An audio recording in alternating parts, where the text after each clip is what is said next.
Listen, I think Ruiz is a joker. I think he's a joker. You beat the unified heavyweight champion of the world. Basically all the marbles apart from the WBC.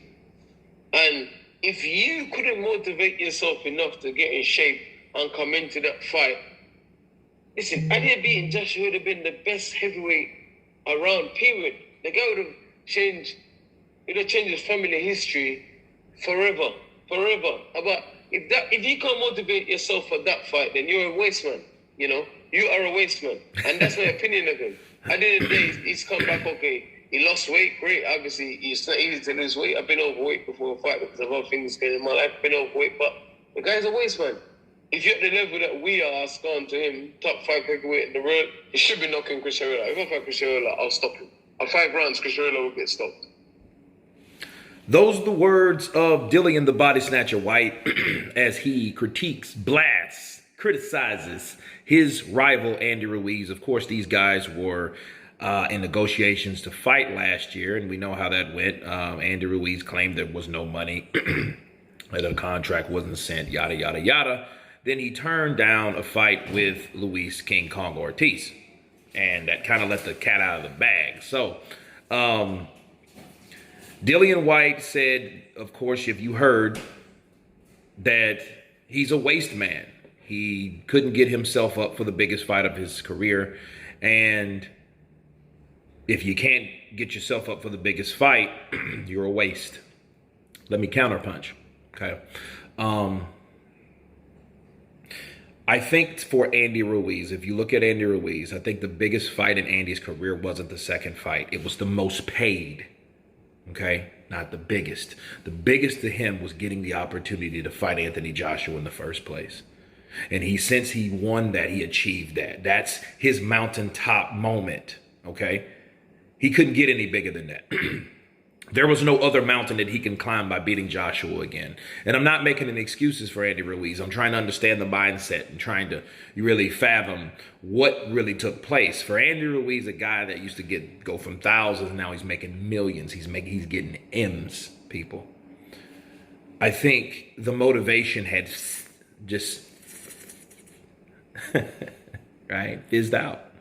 Because even though he knew he was going to get another payday, nothing was like the first high of doing it the first time. So I think that's where the motivation or lack of motivation thereof came from. Okay. Now for Dillian Whyte, I can understand his frustration. Him and guys like Deontay Wilder, they dug in his ass real good, you know, and then basically they're saying the same thing. Like, yo, you know, why didn't you motivate yourself? Again, it's no excuse. It's just, I think the reason of thinking for Andy Ruiz was that how I just explained. But you have guys that haven't fought for the unified championship of the world ever, okay, i.e. Dillian Whyte or Deontay Wilder. None of these guys have fought for, and Wilder was a former champ. Dillian Whyte was the former interim champ on the WBC side, but they never fought for a unified anything. They never got that opportunity. So I think, you know, a person that looks at another person outside looking in and saying that, hey, this guy had this opportunity and he squandered it, you know, this is the reaction you should get. You know, back to Wilder. Wilder said the same thing. You know, you got to take this shit seriously. Those were his words, right? And they're both right. You know, I mean, because if you have someone like Andy Ruiz, he was a disappointment. You know, he was a guy that supposed to did so much for, you know, and reigned with that unified. And if he would have beat Joshua the second time, he would have been looked at in a totally different way. He would have fought Wilder. There probably wouldn't even been a Wilder Fury 2. You see what I'm saying? That probably wouldn't even been. But, you know, of course, they were already in negotiations by that time. But it just goes to show you that certain people see certain things and opportunities others have. And, you know, they envy that because they don't have it. However, you know, it's a thing of wanting something and using something that someone else has the opportunity, you know, and had in their grasp, and they blew it. And that angers anybody that wanted that opportunity. So I get it. Now, Chris Arreola. Dillian Whyte said I would have stopped him in 5 rounds. I'm not sure of that. You know, I mean, it's easy for someone to say, like, yeah, I would have done it. You know, I can tell you this.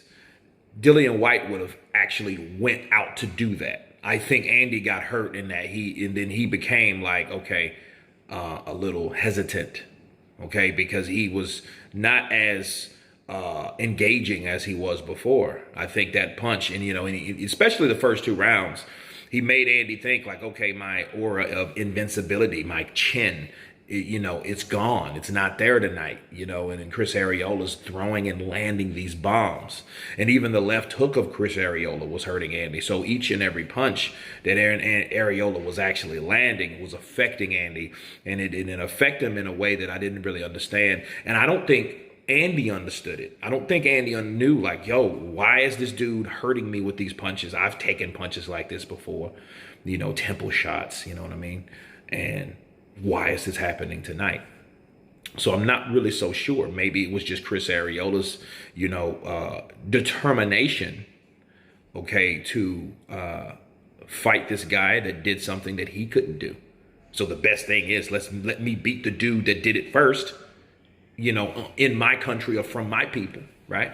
That's probably what motivated Chris Ariola, you know, I think he was definitely up for it, you know, and then, of course, the scorecards didn't reflect the fight one bit, but it is what it is. But is Andy Ruiz a Wasteman? You know, I don't know to go that far, but I will say this. That's what put his ass on the redemption list, and he's still on it. Dillian Whyte is the first one to come off the redemption list.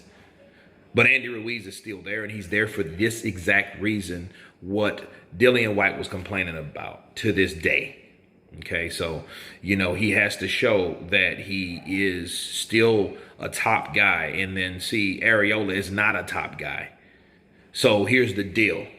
If Andy Ruiz goes out there in his next fight and fights someone credible with a name, okay, not a person that was somebody back in the day, not someone considered a gatekeeper, and he loses, I think that people will and should be calling him Buster Douglas, because it was the same type of situation that happened with Buster.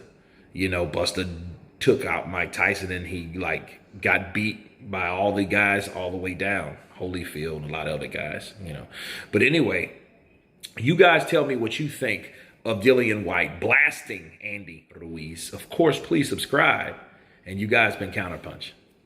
Peace.